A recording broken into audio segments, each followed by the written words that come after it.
Bismillahirrahmanirrahim. Assalamualaikum warahmatullahi wabarakatuh.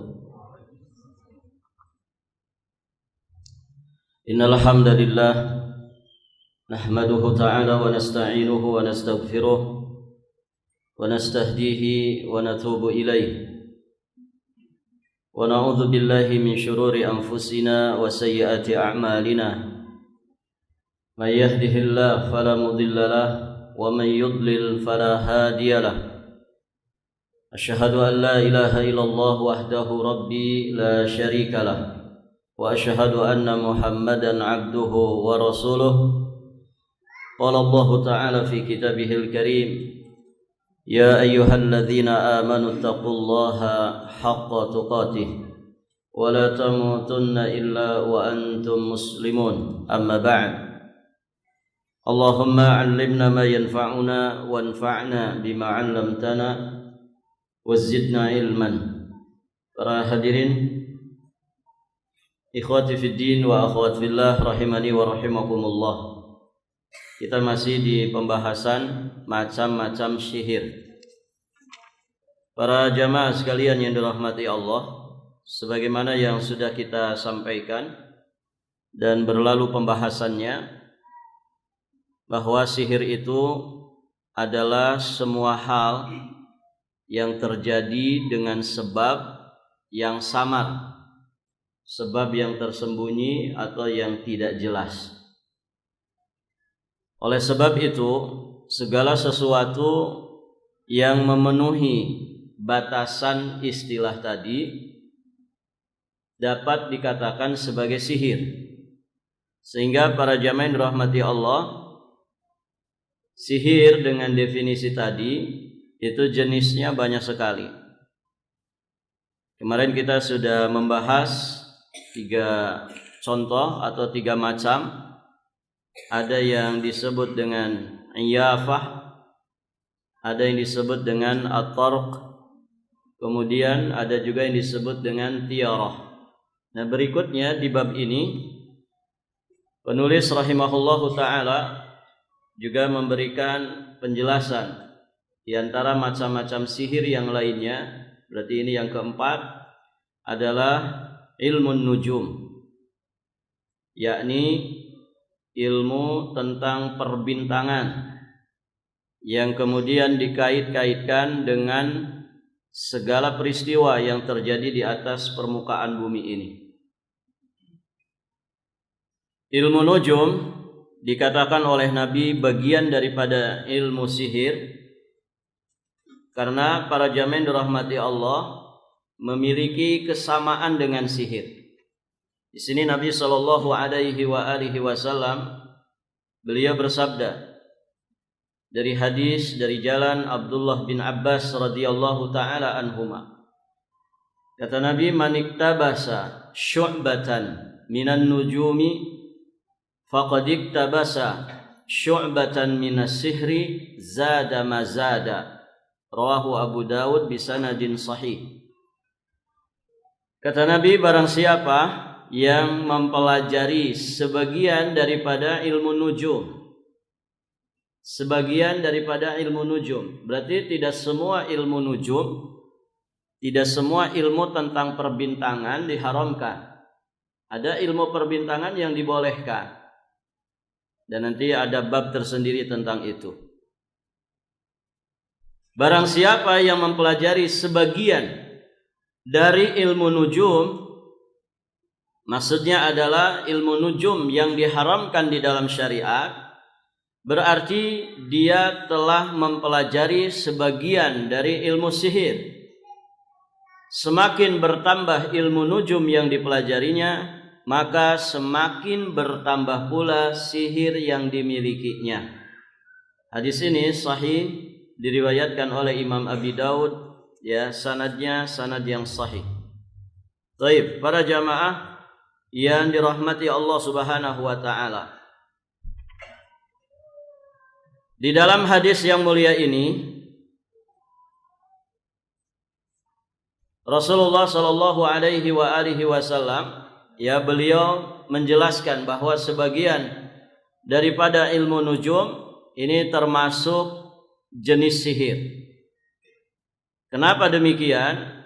Karena para jamaah yang dirahmati Allah, ilmu nujum yang diharamkan ini adalah upaya untuk mengungkap rahasia jagat raya, mengungkap rahasia daripada semua peristiwa yang terjadi di atas permukaan bumi ini, termasuk nasib-nasibnya manusia, apa yang terjadi pada manusia dengan rotasi bintang atau perputaran-perputaran bintang yang ada di atas angkasa sana. Dan ini para jamaah yang dirahmati Allah, tentu sesuatu yang tidak konkret sama sekali. Tidak ada hakikatnya, tidak ada pembuktiannya. Apa kaitannya rasi bintang dengan nasib manusia yang ada di atas muka bumi ini?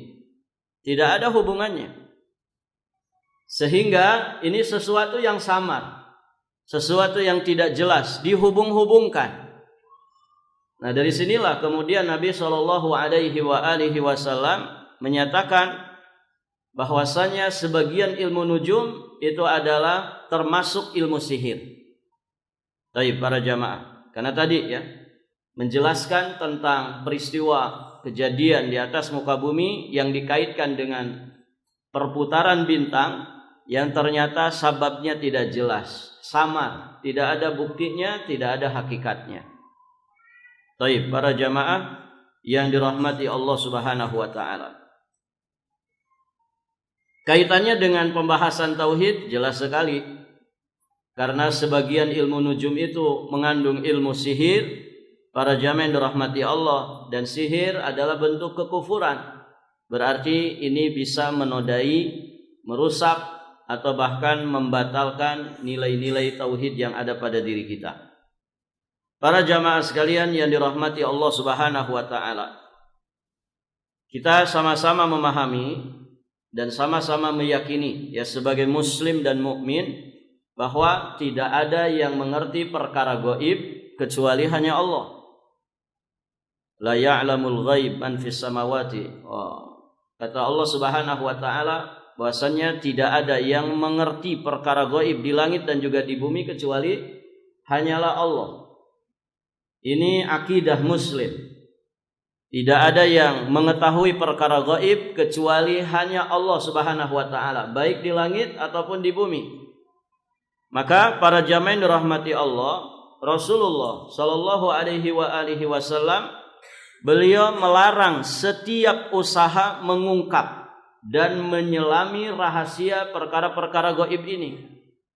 Semua upaya manusia yang kemudian mereka mengada-adanya, takalluf, membebani diri mereka ingin mengungkap rahasia-rahasia gaib, maka para jamaah yang dirahmati Allah, ini dilarang oleh Nabi sallallahu alaihi wasallam. Karena manusia tidak akan mampu untuk itu.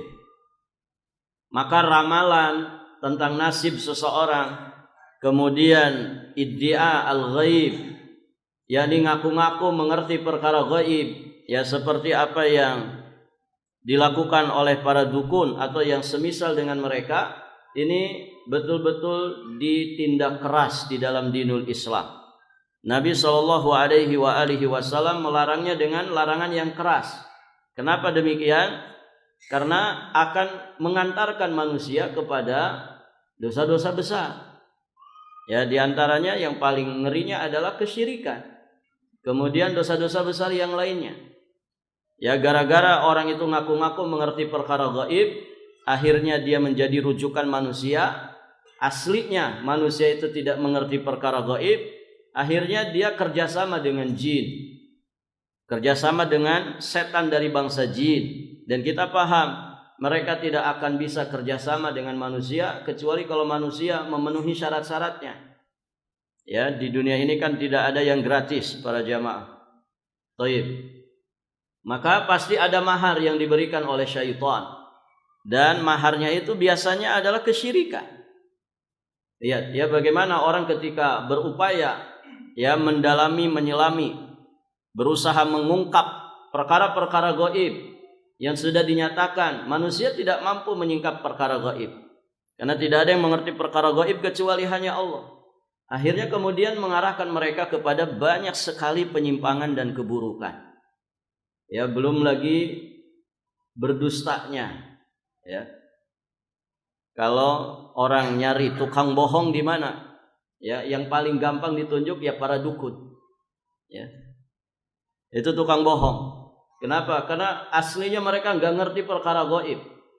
Maka satu kebenaran yang pernah mereka ucapkan melalui bantuan syaitan, itu kata para ulama dicampuri dengan 100 bahkan 1000 kebohongan. Nas'alullah al-afwa wal-afiyah wassalam. Belum lagi menzalimi manusia dan keburukan-keburukan yang lain. Maka Nabi SAW melarang setiap upaya mengungkap dan menyelami perkara-perkara gaib. Ditambah lagi manusia nggak akan mampu. Manusia tidak akan mampu menyingkap rahasia-rahasia gaib. Baik para jamaah. Ya, jangankan yang asli gaib, yang gaib nisbi saja kan tidak ngerti. Ya, antum bisa tahu yang di sebelah mana ini? Sebelah kiri. Ini di sebelah kiri. Kalau antum berarti sebelah kanan. Ada berapa ummahat di situ? Ada yang bisa ngitung? Coba mana yang jago matematika? Bisa ngitung enggak? Mereka itu kan makhluk gaib bagi kita. Ya, bagi kita. Sebagaimana ibu-ibu ke kita itu makhluk gaib. Kenapa? Karena enggak nampak. Gaib itu kan dua, gaib nisbi, gaib mutlak. Gaib mutlak ini gaib yang tidak ada seorang pun mengetahuinya kecuali Allah. Ini gaib mutlak. Ada gaib nisbi. Gaib nisbi itu nisbi, relatif. Menurut satu pihak, sebagian pihak ini bukan perkara gaib, tapi menurut pihak lain gaib. Kita di sini sesama kita di ruangan ikhwan, di ruangan jamaah laki-laki bisa saling mengetahui. Begitu ya. Ada berapa jumlahnya bisa dihitung. Tapi yang di sebelah kita ini bagi kita gaib, tapi gaib nisbi. Kenapa? Karena bagi sesama mereka di sana tidak gaib. Nah, ini yang nisbi saja kita nggak bisa paham, nggak bisa ngerti. Ya. Hatta walau pakai alat, ya, misalkan pakai CCTV, tetap saja, ya, tidak bisa terdeteksi semuanya. Ya, itu para jamaah. Jadi manusia nggak akan mampu, ya, menyingkap rahasia-rahasia gaib, karena hanya Allah Subhanahu Wa Taala yang mengerti perkara gaib. Isi hati manusia bisa diketahui, ikhwan?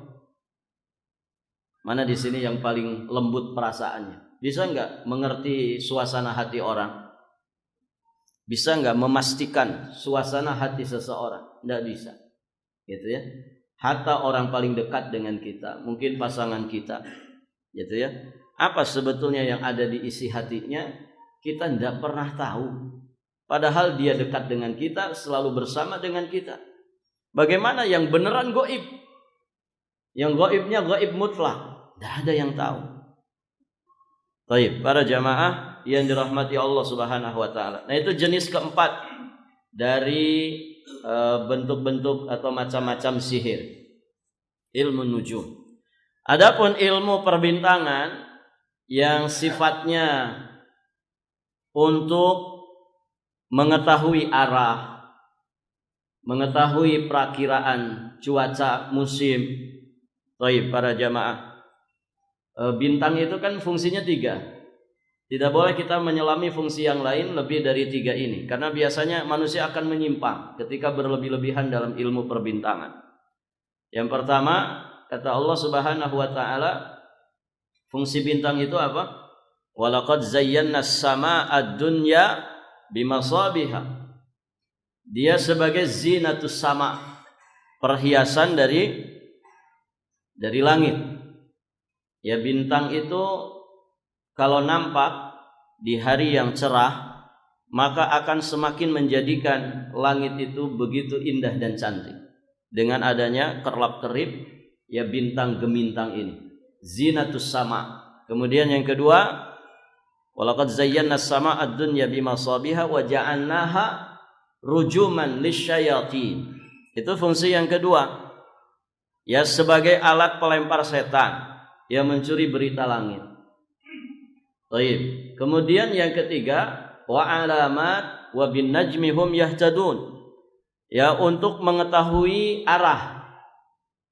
Untuk mengetahui arah.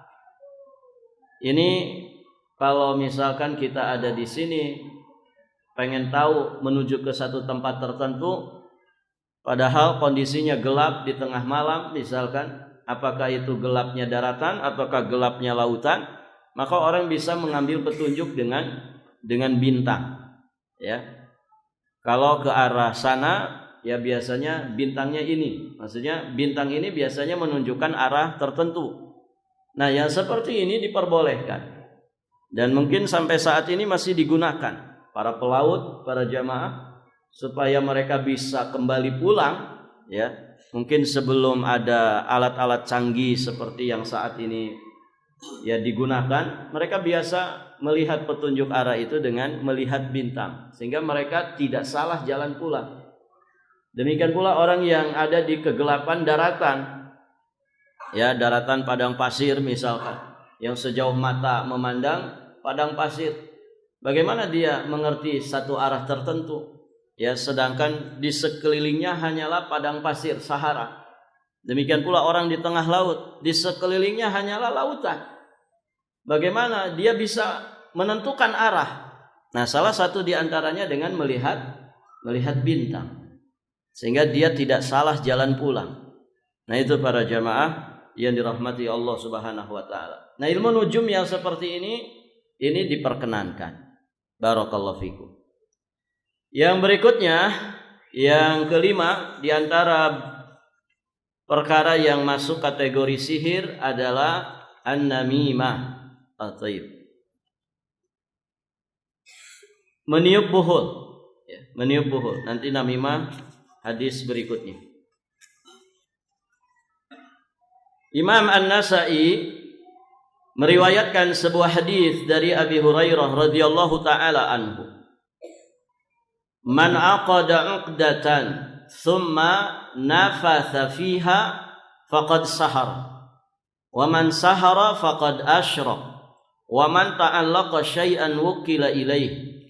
Barang siapa yang membuat suatu buhulan lalu meniup padanya, sebagaimana yang dilakukan oleh para tukang sihir.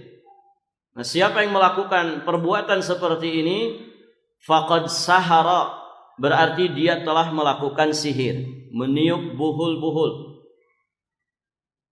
Wa man sahara faqad asyrak, barang siapa yang telah melakukan itu, berarti dia telah berbuat syirik. Orang yang melakukan sihir berarti dia melakukan syirik. Dan barang siapa, kata Nabi, ta'allaqa syai'an, menggantungkan dirinya pada sesuatu, niscaya Allah akan membuat dirinya itu selalu bersandar kepada sesuatu tersebut. Baik. Para jamaah yang dirahmati Allah Subhanahu wa taala. Jadi di dalam hadis yang mulia ini Nabi sallallahu alaihi wasallam menyatakan bahwasannya membuat buhulan, ya bundelan, tali temali yang dililit-lilitkan para jamaah, dia membuat buhulan untuk dalam rangka menyihir, dan dia meniupkan ya buhulan-buhulan tersebut dengan sedikit semburan daripada air ludahnya. Kemudian dia membacakan mantra-mantra tertentu dan dia meminta pertolongan atau memohon perlindungan kepada para syaitan. Maka orang yang melakukan seperti ini dianggap sebagai tukang sihir. Ya. Dan kata Nabi, faman sahara faqad asyrak. Siapa saja yang melakukan sihir berarti dia telah melakukan kesyirikan. Sebab para jamaah, sihir yang jenis seperti ini biasanya tidak akan dapat dilakukan kecuali dengan praktek-praktek kesyirikan sebelumnya. Baik, tadi kita sampaikan bahwasannya sihir itu tidak akan terjadi kecuali dengan berta'awun, bekerja sama dengan setan dari bangsa jin. Nah, setan bangsa jin tidak akan mengabulkan apa yang kita inginkan dari kemampuan sihir kecuali kalau kita memberikan maharnya. Nah, mahar itulah para jamaah biasanya adalah bentuk-bentuk kesyirikan. Nanti di bab berikutnya kita akan membahas tentang masalah perdukunan. Begitu ya. Nah, ternyata syarat jadi dukun itu dukun asli ini ya. Bukan dukun palsu ya. Orang kalau pengen jadi dukun asli itu tidak segampang yang kita kira. Ada ritual-ritual tertentu yang harus diselesaikan, yang harus dilakukan. Ada syarat-syarat tertentu yang harus dipenuhi para jamaah. Dan biasanya itu semuanya bentuk kekufuran. Ya. Orang suruh semedi di gua tertentu, di lereng gunung tertentu. Ya, minimalnya 3 hari 3 malam. Harus puasa pati geni, puasa mutih, atau yang sejenis dengan itu. Ya, tidak boleh membuka matanya kecuali kalau sudah selesai batasan waktunya. Barakallahu fikum. Coba orang kalau begitu, kalau disuruh begitu, syaratnya begitu, kira-kira orang ini sholat tidak? Tidak sholat. Dia nggak ngapa-ngapain, duduk aja bersila di satu tempat yang ditunjuk, ya, untuk dia mendapatkan sesuatu dari kemampuan yang dia anggap itu sesuatu yang istimewa bagi dirinya. Bisa menyihir orang, bisa jadi dukun, atau yang sejenis dengan itu. Baik, para jamaah. Belum lagi syarat-syarat yang lain. Harus menyajikan sesaji, ya. Kadang disuruh, ya, dan biasanya ini mesti ritual yang ada, menyembelih sesuatu. Ayam yang serba hitam misalkan. Dari bulu, dari kulit sampai dalemannya hitam. Ayam apa namanya itu? Apa Pak? Ya, ayam yang serba hitam tuh cemani. Ah, itu para jamaah. Itu harus disembelih, nanti darahnya dioleskan, ya. Atau yang lainnya. Yang semua ini adalah bentuk peribadatan kepada syaitan. Bentuk kesyirikan dan kekufuran. Dan demikian keinginan yang diinginkan oleh setan menjadikan manusia itu kufur. Baik, para jamaah yang dirahmati Allah Subhanahu wa taala.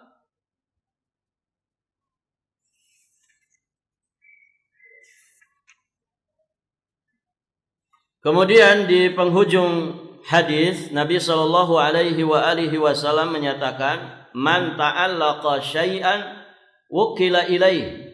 Barang siapa yang menggantungkan dirinya pada sesuatu, niscaya Allah Subhanahu wa taala akan membuat dirinya selalu bersandar kepada sesuatu tersebut. Orang yang menggantungkan, menautkan hatinya kepada Allah, maka Allah Subhanahu wa taala akan menjadikan hatinya selalu bersandar kepadanya. Kalau kita bersandar kepada Allah, para jamaah, wa may yatawakkal 'ala Allah fahuwa hasbuh. Siapa yang bertawakal kepada Allah, Allah pasti akan memberikan kecukupan kepadanya. Kecukupan itu para jamaah, yang paling utama adalah kecukupan hati. Kalau orang hatinya merasa lapang, ya, saat dia mendapatkan ujian, saat dia mendapatkan cobaan, apapun bentuknya itu, kalau orang itu sudah dilapangkan hatinya, dijadikan oleh Allah hatinya merasa cukup, maka itu sesungguhnya adalah obat.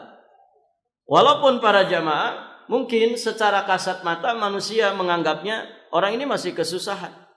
Tapi kalau orang sudah dilapangkan hatinya, Masya Allah, ya, kelapangan, kedamaian hati itu adalah kebahagiaan sejati yang dicari oleh semua manusia. Nah, kalau ada orang kemudian bersandar kepada Allah, ya, dengan musibah, ujian, cobaan yang dihadapinya, kemudian Allah cukupkan hatinya, dia merasa qanaah, ridha dengan apa yang Allah Subhanahu wa taala tetapkan, maka sejatinya dia sudah mendapatkan obatnya. Nah, itu para jamaah. Namun sebaliknya, kalau orang itu kemudian menyandarkan, menautkan jiwa raganya kepada makhluk, siapapun makhluk itu, apakah makhluk hidup Apakah makhluk kasar ataukah makhluk halus? Ataukah makhluk itu adalah dari benda-benda mati? Maka Allah Subhanahu wa taala akan menjadikan hatinya selalu bersandar kepadanya. Kalau kita bersandar kepada Allah, Allah itu maha kaya, Allah itu maha kuasa, Allah itu maha besar, Allah itu maha berdiri sendiri, ya, tanpa butuh siapapun. Artinya inilah tauhid. Inilah tempat sandaran kita yang benar. Allahus Samad. Tapi kalau orang bersandar kepada makhluk, Anda salah. Anda salah jalan. Kenapa? Karena makhluk itu siapapun dia adalah lemah. Manusia itu dhaif. Demikian pula makhluk-makhluk Allah Subhanahu wa taala yang lainnya. Maka coba perhatikan orang-orang yang bersandar kepada jimat, ya, kepada jimat, ya hatinya di situ. Kalau kemudian jimatnya hilang, ya, mandi kemudian jimatnya ada yang nyuri, gitu ya, atau ketinggalan jimatnya, begitu ya. Kira-kira dia jadi orang susah enggak? Jadi orang susah. Kenapa? Karena hatinya bersandar ke benda mati ini, jimat. Baik para jamaah. Tapi kalau orang bersandar kepada Allah, dia selalu tenang hidupnya. Selalu tenang hidupnya. Apapun yang terjadi, kalau sandaran jiwa raganya adalah Allah, Allahus Samad, Allahul Ghani, Allahul Hamid, Allahul Aziz, Allahul Qawi, Allahul Matin. Allah maha kuat, maha kaya, maha kuasa. Maka Allah akan cukupkan jiwa raga kita. Jadi kalau orang bersandar kepada makhluk, para jamaah, maka dia bersandar kepada sesuatu yang lemah. Ya, sehingga penyandaran dia kepadanya adalah penyandaran yang lemah pula, bukan penyandaran yang kuat. Baik, para jamaah yang dirahmati Allah Subhanahu wa taala. Baik, sekali lagi poinnya adalah di awal hadis, man aqada 'uqdatan tsumma nafatha fiha faqad sahab. Jadi orang yang selalu ya membuat buhul-buhulan dalam rangka untuk menyihir, baca mantra-mantra yang diajarkan oleh syaitan, kemudian mereka bekerja sama dengan syaitan, maka ini diantara bentuk perbuatan sihir.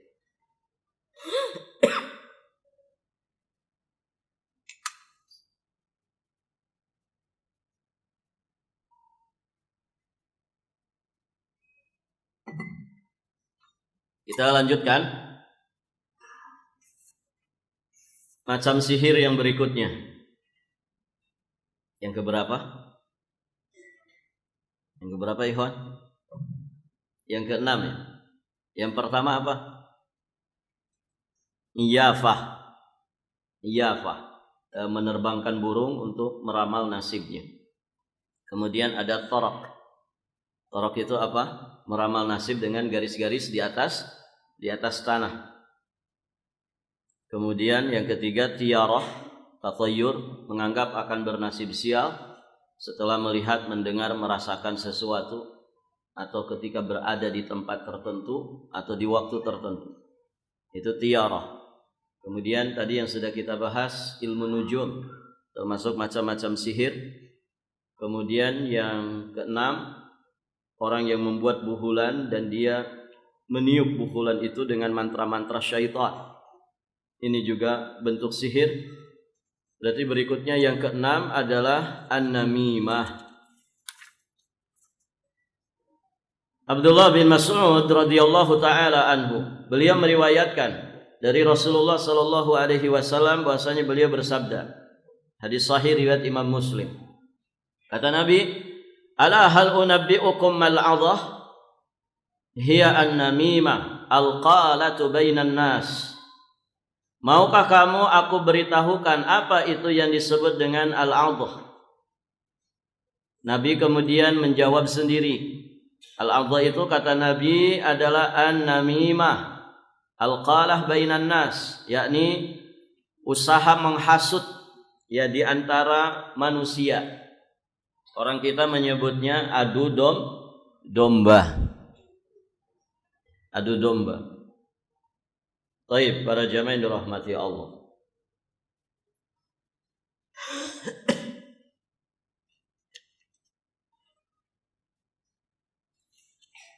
Di sini penulis rahimahullahu taala beliau membawakan hadis tentang namimah di bab tentang macam-macam sihir. Apa kaitannya dengan sihir? Kenapa beliau membawakan hadis namimah di bab tentang macam-macam sihir? Apa ikhwan? Karena ternyata apa? Iya, mempengaruhi pikiran. Barakallahu fiik. Ada yang lain? Efek dari sihir dengan efek dari namimah sama tidak?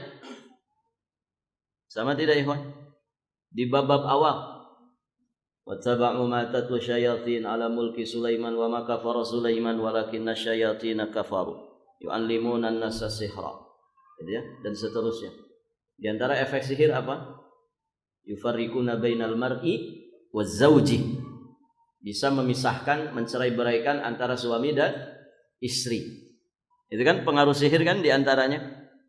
Bisa menjadikan orang yang tadinya saling mencintai jadi saling membenci, atau sebaliknya, yang tadinya saling membenci jadi saling mencintai. Ya. Baik. Itu pengaruh sihir. Nah, pengaruh namimah bisa begitu? Sama. Artinya, kenapa beliau memasukkannya ke dalam bab macam-macam sihir? Karena namimah dengan sihir itu punya pengaruh yang sama.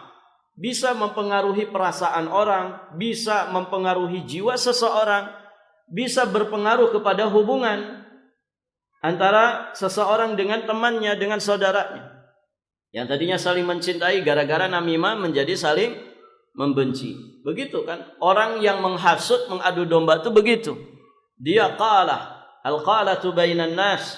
Ya, dia suka menghasut di antara sesama manusia, menukil ucapan dari seseorang untuk merusak hubungan mereka. Nah, ini namanya namimah. Nasallallahu alaihi wal afiyah wassalam. Ada si A dan si C, baik-baik saja hubungannya. Si B kemudian menghasut, datang ke si A. Tahu enggak, si C itu aslinya begini. Ya. Kemudian si B ini datang juga ke si C. Tahu enggak, si A itu sebetulnya begini. Akhirnya menjadi terhasut, dua-duanya terhasut. Baik, para jamaah yang dirahmati Allah. Nah, ketika memiliki efek yang sama, maka para jamaah yang dirahmati Allah, beliau kemudian menyantumkan hadis tentang namimah di dalam pembahasan macam-macam sihir.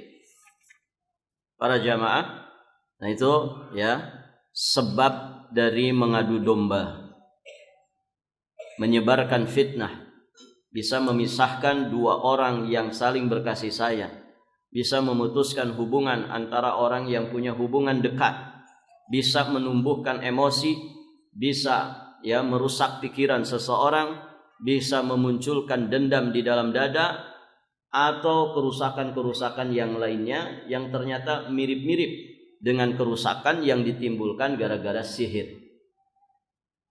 Baik, para jamaah, bahkan pengaruh namimah itu bisa jadi lebih dahsyat. Dua negara bisa perang, Pak, gara-gara diadu domba.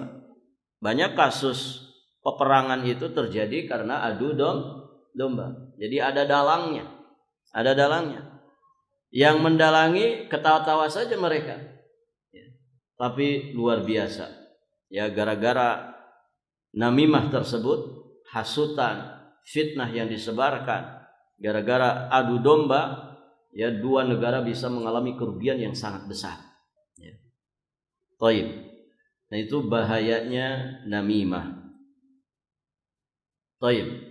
Kalau hukumnya beda enggak? Sihir dengan namimah. Hukumnya. Kalau pengaruhnya kan mirip. Kalau hukumnya berbeda. Namimah itu hukumnya apa? Dosa besar.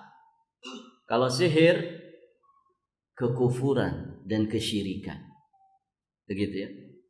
Jadi pelaku namimah dari kalangan kaum muslimin tidak dihukumi kafir, juga tidak dihukum mati. Tapi kalau pelaku sihir, ya mereka kafir, kemudian hukumannya sudah kita bahas. darbuhu bisayf, ya dipenggal lehernya, para jamaah yang dirahmati Allah. Demikian. Kemudian kalau sihir biasanya perantaranya adalah syirik, tapi kalau namimah tidak. Ya, kalau namimah para jamaah ya biasanya bukan karena kesyirikan. Tapi bisa jadi orang melakukan namimah dengan wasilah kesyirikan. Tapi jarang terjadi. Namimah itu ya kelihayan seseorang saja mengadu domba antara dua pihak. Ya, tidak ada ritual apapun dari kesyirikan yang dilakukannya. Berikutnya terakhir, yang keberapa? Yang ketujuh. Di antara macam-macam sihir adalah untaian kata-kata yang indah. Susunan kata-kata yang indah. Sihir bukan? Sihir. Ya, ini bagian daripada macam-macam sihir. Diriwayatkan oleh Imam Al-Bukhari dan Imam Muslim di dalam kitab sahih keduanya dari Abdullah bin Umar radhiyallahu taala anhuma bahwasanya Rasulullah sallallahu alaihi wasallam bersabda, "Inna minal bayani lasihra." Sesungguhnya di antara tutur kata yang indah, susunan kata yang mempesona, ada yang dapat memberikan pengaruh laksana pengaruhnya sihir. Baik, para jamaah, di sini di dalam hadis ini Rasulullah sallallahu alaihi wasallam beliau menyamakan sebagian dari al-bayan. Al-bayan itu kemampuan apa namanya? Kalau orang berbicara bikin orang terpukau itu apa namanya? Punya kemampuan orasi yang bagus. Ya. Punya kemampuan menyampaikan sesuatu dengan cara yang sangat memukau, mempesona. Begitu ya. Sehingga ya apa yang disampaikan dengan pembawaan karismanya itu bisa membuat orang itu terkesima. Yang tadinya loyo jadi semangat misalkan. Yang tadinya tidak punya semangat hidup jadi gairah lagi. Yang tadinya di satu keadaan jadi berubah keadaannya setelah mendapatkan al-bayan dari seseorang. Nah, para jamaah yang dirahmati Allah, beliau menyamakan sebagian daripada al-bayan, tutur kata dengan gaya bahasa yang mempesona tadi, beliau menyamakannya dengan sihir. Beliau menyamakannya dengan sihir. Ingat, sebagian al-bayan. Berarti ada sebagian al-bayan, kemampuan berretorika, kemampuan berorasi yang baik, yang membangkitkan kebaikan pada manusia, tentu bukan di sini pembahasannya. Artinya tidak masuk dalam pembahasan ini. Ini adalah dalam konteks yang negatif. Kemampuan retorika seseorang menyampaikan sesuatu dengan memukau dalam rangka memutarbalikan fakta, menjadikan yang hak sebagai kebatilan atau sebaliknya kebatilan menjadi hak, sehingga jiwa dan perasaan manusia terpengaruh. Nah, inilah yang disebut dengan sihir. Bayan seperti ini bagian daripada sihir. Yang tadinya suka jadi benci, yang tadinya benci jadi suka. Na'udzubillah, para jamaah. Ini yang dicela oleh Nabi Shallallahu Alaihi Wasallam di dalam hadisnya ini. Inna minal bayani la sihra. Sesungguhnya di antara tutur kata yang indah dan mempesona itu, ya bisa memberikan pengaruh layaknya pengaruh daripada sihir. Ada orang, para jamaah, istilah orang itu apa? Dicuci otaknya, ya. Yang tadinya nggak ngerti apa-apa, begitu ya, kemudian dipompa semangatnya. Kamu harus melakukan ini aksi jihad, ya. Kamu harus berani menteror, kamu harus berani bom bunuh diri, begitu kan? Tenang saja, nanti kalau kamu matimu mati syahid, ya. Kamu akan harum namamu jadi mujahid fi sabilillah. Nanti kalau kamu mati berantakan jasadmu, hancur tubuhmu. Jangan khawatir, yang memandikanmu adalah bidadari surga. Kamu langsung disambut malaikat menuju surga tertinggi. Begitu para jamaah. Ini orang tadinya nggak ngerti apa-apa, ya. Baca Iqra saja belum lancar misalkan. Gara-gara mendapatkan penjelasan seperti itu, masuk syubhatnya ke dalam hatinya. Tersihir dia, kayak tersihir. Terkesima. Akhirnya ketika ditawarin, mau nggak ngebom, ya, kafe, ngebom tempat maksiat. Akhirnya jadi mau. Kenapa? Tadi sudah tercuci otaknya. Tersihir dia dengan kata-kata yang begitu indah, memukau, mempesona. Nah ini para jamaah, banyak kan yang begitu. Ada orang dengan mendapatkan penjelasan tertentu, disampaikan dengan penyampaian yang mempesona, memukau, akhirnya dia terkena syubhatnya. Kalau sudah seperti itu, naudzubillah, ya. Nah ini yang dicela oleh Nabi Shallallahu Alaihi Wasallam. Inna minal bayani la sihra. Orang kalau punya kemampuan orasi seperti ini, punya kemampuan menjelaskan dengan baik, apa yang disampaikannya mudah diserap, mudah dicerna, mudah dipahami, seharusnya dia manfaatkan nikmat Allah ini untuk kebaikan, mengajak manusia kepada yang baik, memperingatkan manusia dari yang buruk, kan begitu. Seharusnya begitu. Nah, ketika orang yang punya kemampuan seperti ini dia gunakan dalam rangka untuk kebatilan, yang versinya dia itu adalah al-haq, na'udzubillah, para jamaah yang dirahmati Allah, berarti dia telah melakukan sesuatu yang punya pengaruh sebagaimana pengaruhnya sihir. Baik, para jamaah yang dirahmati Allah Subhanahu wa taala. Alhamdulillah, bab ini selesai. Kita anggap selesai, tentu dengan penjelasan singkat. Nanti insyaallah kita lanjut di bab berikutnya. Kita akan membahas tentang dukun, tukang ramal, atau yang sejenis dengan itu. Banyak namanya ya dukun itu. Ada yang bisa nyebutkan nama-nama dukun? Paranormal, orang pintar, dukun, apalagi ikhwan? Tukang tenung, tukang ramal. 5 sudah. Ada lagi? Apa istilahnya? Ahli supranatural. Begitu ya? Ahli metafisika. Apapun itu ya namanya. Nanti yang kita pelajari adalah hakikat mereka itu kayak apa sih sebetulnya. Mereka nanti kasih label apa saja, tidak peduli. Kalau hakikatnya perdukunan, kita katakan ini praktek perdukunan. Orang yang mempraktekannya, mengajarkannya, berarti dia dukun. Mau dia mengatasnamakan dirinya kiai, ustadz, guru spiritual, habib kah, atau ajengan kah, tuan guru kah, gitu ya, abuya kah, atau apapun, ya, dia menamakan dirinya. Kalau inti hakikat prakteknya itu perdukunan, maka kita bisa memastikan bahwa dia adalah seorang dukun. Begitu para jamaah. Insyaallah nanti kita lanjutkan di kesempatan berikutnya. Sudah masuk waktu? Sudah Pak? Oh baik. Karena sudah masuk waktu, kita cukupkan sampai di sini. Kita akhiri. Insyaallah nanti kita lanjutkan bab berikutnya. Kita tutup dengan doa kafarah majlis. Subhanakallahumma bihamdik, asyhadu an la ilaha illa anta, astaghfiruka wa atubu ilaik. Hadanallah wa iyyakum ajma'in. Wallahul muwaffiq ila aqwamit thoriq. Al-'afwu minkum. Wassalamu alaikum warahmatullahi wabarakatuh.